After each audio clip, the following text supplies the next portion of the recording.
সনাতন অনুকল্প।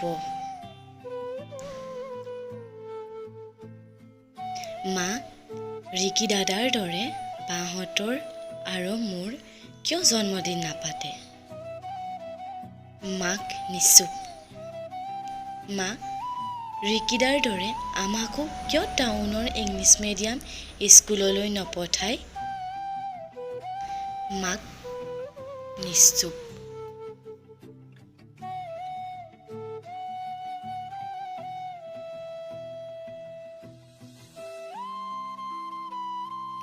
কিয়নো মাক ববিতাই কিবা মাত মতাৰ আগতেই ঘৰৰ শাহুৱেকেই হওক বা বৰ্জনাকেই হওক বা ওচৰ চুবুৰীয়াই হওক, সিহঁতৰ প্ৰশ্নত কোনোবা নহয় কোনোবাই মাত মাতেই, এই বুলিয়েই যে ছোৱালী মানুহক এইবোৰৰ প্ৰয়োজন নাই।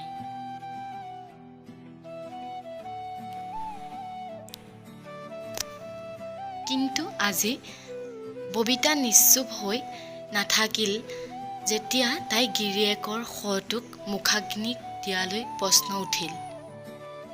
ছোৱালী মানুহে কিয় মুখাগ্নি কৰিব লাগে? যিহেতু বংশত এটা ল'ৰা ৰিকি আছে, যদিও সি ভতিজাক হয়।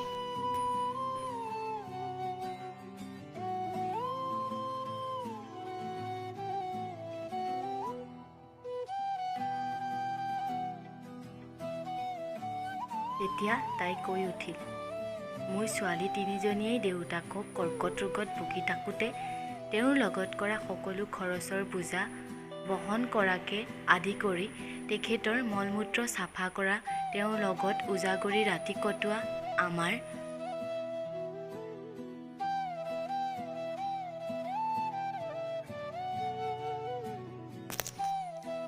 সকলো দুখৰ বোজা কান্ধত পাতি লোৱা, এই সকলোবোৰৰ ভাৰ উঠাব পাৰে। তেন্তে কিয় আজি মুখাগ্নি কৰিব নোৱাৰিব সিহঁতে? ববিতাৰ কথা শুনি সকলো নিশ্চুপ আজি।